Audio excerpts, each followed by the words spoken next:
வணக்கம். நான் உங்கள் ரோஸ் பேசுகிறேன். சோனியா, நீங்கள் எனக்கு கால் பண்ணியிருந்தீங்க. ஒரு சில விஷயங்கள் சொன்னீங்க. நான் நீங்கள் சொல்கிறதையும் எடுத்துக்கல, அங்கே நடக்கிற போராட்டத்தையும் நான் அதை முழுசாக இது பண்ணலை. ஆனால் ஒரு தனிநபரோட வீடை சூறையாடி இருக்காங்கங்கிறது நல்லா தெரியுது. ஏன்னு கேட்குறேன். எதனால அதை சூறையாடணும்?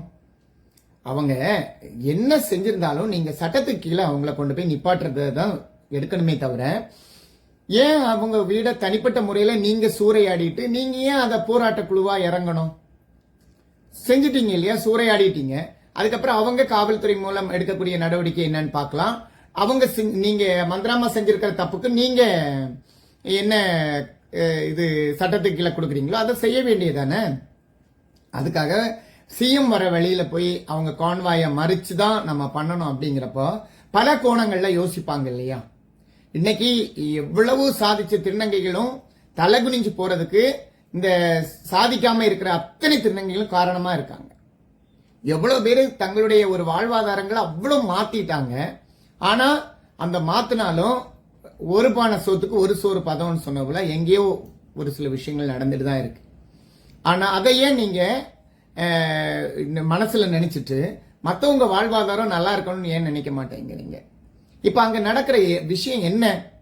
தலைவிகள் இருந்து என்ன பண்றீங்க? முதல்ல நீங்க தலைவிகளா இருந்தா அந்த தலைவிகள் சேர்ந்து மற்றவங்களை எல்லாம் சமாதானப்படுத்தி நீங்க பண்ணிருக்கலாமே. நாங்க எதுவா இருந்தாலும் நாங்க பாக்குறோம், நீங்க எதுவும் பண்ண வேண்டியதில்லை அப்படின்னு சொல்லி நீங்களே எடுத்திருக்கலாமே. நீங்க எல்லாரையும் திரட்டி இந்த மாதிரி ஒரு போராட்டம் பண்ணி காவல்துறைக்கு, பொதுமக்களுக்கு, அரசுக்கு இடையூறை ஏற்படுத்துறதுக்கு என்ன காரணம்? அங்க என்ன நடந்திருக்கு? அப்போ சொல்லுங்க, என்ன நடந்திருக்கு? ஒண்ணுமே நடக்கல. அவங்க ஏதோ மீடியால பேசுறாங்க, நீங்களும் பேசுங்க. அவங்களுக்கு பதிலடி கொடுங்க. நீங்க மீடியால தானே பேசுறாங்க. அவங்க எந்த தப்பு இருக்கு அப்படிங்கறத சைபர் கிரைம் கண்டுபிடிச்சு அவங்க மீது வழக்கு பதிவு பண்ணட்டும். அதை விட்டுட்டு அடிக்கடி இந்த மாதிரி வீடை சூறையாடுறதுங்கிறது முதல் தப்பு. அவங்க தப்பானவங்களா சரியானவங்களான்னு சொல்லல, உங்க சைடு நியாயம் இருக்கான்னு நான் சொல்லல. ஆனா நீங்க வீட்டை சூறையாடி இருக்கிறது ரொம்ப தப்பு. நீங்க அன்னைக்கு ஒரு திருநங்கை வெட்டுப்பட்டு கிடக்கும் போது இந்த மாதிரி அவங்க மேல எந்த தவறும் இல்லைன்னு சொல்லி வாங்க அப்படின்னு சொன்னப்போ நின்னு அதுல என்ன நியாயம் இருக்கு, என்ன தப்பு இருக்குன்னு சொல்லி குற்றவாளியை உடனே கண்டுபிடிச்சு ரிமாண்ட் பண்ற அளவுக்கு கமிஷனர் ஆபீஸ் வரைக்கும் நின்னு போராடிட்டு வந்திருக்கேன். ஏன்னா அங்க நியாயம் இருந்துச்சு. இன்னைக்கு நீங்க இவங்க தவறே செஞ்சிருந்தாலும் இவங்களை சட்டத்துக்கு முன்னாடி காமிக்கிறத விட்டுட்டு ஏன் வீட்டை சூறையாடணும்? இன்னொன்னு என்னன்னா, இவங்க மந்திராமா கிட்ட அங்க இருக்கிற யாரு பேசாம இருக்கீங்க? ஒருத்தருக்கு தெரியாம ஒருத்தருக்கு தெரியாம ஒருத்தர் பேசி அப்படி இருக்கு இப்படி இருக்குன்னு எல்லா விவரங்களையும் அவங்களுக்கு சொல்லிட்டு தான் இருக்கீங்க. ஆனா அவங்க ஒட்டுமொத்தத்தையும் வெளியே விடக்கூடாதுன்னு விடாம இருக்காங்க. இதே மாதிரிதான் என்னுடைய விஷயங்களையும் நீங்க இப்படிதான் பண்றீங்க. அவங்க கிட்ட அது பண்ணாதுங்க இது பண்ணாதுங்கன்னு சொல்றீங்க. ஆனா நீங்க தலைவிகள் கூட என்கிட்ட என்னுடைய நிகழ்ச்சியில கலந்துட்டு போறீங்க. ஒரு நிகழ்ச்சி பண்ணும்போது அந்த நிகழ்ச்சியில யார வேண்டாம்னு சக திருநங்கையில சொல்றீங்க. ஏன் அந்த அவங்களுக்குன்னு ஒரு குடும்பம் இல்லையா? அவங்களுக்குன்னு குடும்பம், அம்மா அப்பா அண்ணன் தம்பின்னு இல்லையா? அவங்க உழைச்சி 4 காசு சம்பாதிச்சு அவங்க குடும்பத்துல கொடுக்கறது இல்லையா? நாமளே எல்லாத்தையும் வச்சுக்கிட்டா யோசிச்சு பாருங்க, இன்னைக்கு நீங்க என்ன பண்ணிட்டு இருக்கீங்க அப்படின்னு யோசிச்சு பாருங்க.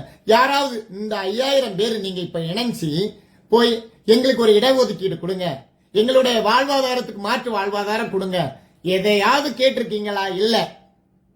மந்திராவை கைது செய். யாராவது ஒருத்தர் நியாயமா பேசிட்டா அவங்களை கைது செய்யணும் சொல்றீங்க. ஒருவேளை நியாயமே இல்லாம ஒரு தவறு இருந்தா அவங்கள சட்டத்துக்குள்ள நிறுத்துங்க. நீங்க பேசினது தப்பு, இப்படிதான் பண்ணணும் அப்படிங்கிறது. அதை விட்டுட்டு நீங்களே சட்டத்தை கையில எடுத்துட்டு சிஎம் போற பாதையை அடைச்சி, அமைச்சர் போற பாதையை அடைச்சி அங்க போய் போராட்டம் நின்னா காவல்துறை, நீங்க கண்டிப்பா ஒரு விஷயம் கேட்கணும். நீங்க பண்ற ஒரு சில விஷயம் என்னன்னா, 2 பேர் தப்பு பண்ணியிருப்பாங்க, அவங்க பின்னாடி 1000 பேர் வந்து நிப்பாங்க. ஆனா ஒரு நிரபராதி தப்பு பண்ணிருக்க மாட்டாங்க. அவங்க சைட்ல 10 பேர் இருந்தா நீங்க இந்த கூட்டத்தை கலைக்கணும் அப்படிங்கிறதுக்காக அந்த தவறை செய்யாதவங்க மீது நடவடிக்கை எடுக்கிறீங்க. இத கண்டிப்பா விடணும். கும்பலா இருந்தாலும் அதுல ஒரு 10 பேரோ 50 பேரோ அவங்க பேர்ல வழக்கு பதிவு பண்ணுங்க. அவங்களுக்கு அப்ப பயம் இருக்கும்ல. அப்ப இனிமே நம்ம கும்பல் கூடினாலும் தப்புன்னா தப்பு தான் நடக்கும் அப்படின்னு அந்த விஷயம் நீங்க செய்யல. ஒரு நியாயமே இருந்தாலும் அந்த நியாயத்துக்கு ஒரு தனிநபர் போராடினா அவங்களை நீங்க கண்டுக்கிறதே இல்லை. கும்பல் எங்க இருக்கோ அந்த கும்பலை கலைக்கணும் அப்படிங்கிறதுக்காக ஒரு சில விஷயம் செய்யறீங்க. ஏன்னா நானும் ஆலந்தூர் ஸ்டேஷனுக்கு வந்திருக்கிறேன், நிறைய விஷயங்கள் பேசியிருக்கிறேன் காவல்துறையில பர்சனலா. அதனால நான் சொல்றேன், இனி வரக்கூடிய காலத்துல இந்த மாதிரி ஒரு தவறு நடக்க வேண்டாம். சட்டம் நீங்க கையில எடுங்க. நிச்சயமா சென்னை ஒரு சிங்கார சென்னையா மாறும். இல்லைன்னா இப்ப இது 1% தான், இன்னும் 99% இவங்களோட அட்ராசிட்டி மாறிட்டே தான் இருக்கும். இதுக்கு முழுக்க முழுக்க காரணம் அளவுக்கு மீறி இருக்கிற பணம். இன்னைக்கு ஒரு வேலை செய்ய வேலைக்கு போனா மாலை நேரத்துல வேலை செய்த களைப்போட வருமா, சாப்பிட்டு தூங்கணும்னு நினைக்கும். ஒரு பெண் அலுவலகத்துக்கு போனா அவ்வளவு அலுவலக பணி சுமைகளை எல்லாம் சுமந்து வீட்டுக்கு போய் ஓய்வெடுக்கணும்னு தோணும். இவங்களுக்கு அந்த ஒரு எண்ணமே இல்லை. எங்க போனாலும் பணம் கிடைக்குது, அந்த பணத்துக்கு என்ன பண்ணலாம் அப்படிங்கிறது நடந்துட்டு இருக்கு. இன்னைக்கு அங்க தனியா சாதிச்ச திருநங்கைகள் அழகா வாழ்ந்துட்டு இருக்காங்க. அதே வாழ்க்கையை மற்ற டிரான்ஜெண்டரும் வாழணும் அப்படின்னு இந்த மாதிரி ஒரு கூட்டமா இருக்கிற அந்த தலைவி என்கிற ஒரு கண்ட்ரோலை உடைச்சி டிரான்ஜெண்டர்ஸ் தங்களுடைய குடும்பத்துல பேரண்டோட இருக்கணும். எந்த டிரான்ஜெண்டர் பேரண்டோட இல்லாம வெளியே வராங்களோ அந்த பேரண்ட கூப்பிட்டு அவங்களுக்கு முடிஞ்ச அளவு கவுன்சிலிங் கொடுத்து அவங்கள பேரண்ட் கூட ஒப்படைச்சு ஒரு நல்லது கெட்டது அந்த மாதிரி விஷயத்துக்கு எல்லாரும் சேர்ந்து ஒன்னா சந்தோஷமா இருக்கணுமே தவிர இந்த மாதிரி ஒரு எல்லா இடத்துலயும் இன்னைக்கு பாருங்க, இதுவரைக்கும் இல்லாம தமிழ்நாட்டுல டிரான்ஜெண்டர்ஸ்னா ஒருத்தர் வராங்கன்னா அப்படி சாமியா பார்த்த உலகம் இன்னைக்கு அவங்க ஒருத்தங்க வராங்கன்னா தெரிச்சு ஓடுறது மாதிரி ஆயிடுச்சு. ஒரு ஃபங்க்ஷனை எடுத்துக்கோங்க, டிரான்ஜெண்டர் போய் லட்சக்கணக்கில் மொய் வைக்கணும். அவங்க இல்லாதவங்களா இருந்தாலும் இருக்கிறவங்களா இருந்தாலும் அங்க என்ன பண்ணுவாங்க, பணத்தை அள்ளி அப்படியே தலையில வீசி காலில் போட்டு மிதிக்கிறாங்க. இதெல்லாம் பெரிய ஒரு பாவம். இது எந்த இடத்துலயும் இல்லாத ஒரு செயல் நம்ம மாநிலத்தில் நடந்துட்டு இருக்கு. இதெல்லாம் தமிழக அரசும் சரி காவல்துறையும் சரி கண்டிக்கணும்.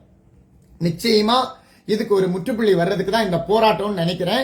இதை சட்டம் கையில எடுத்து கண்டிப்பா நியாயமான ஒரு தீர்ப்பை வழங்கணும்.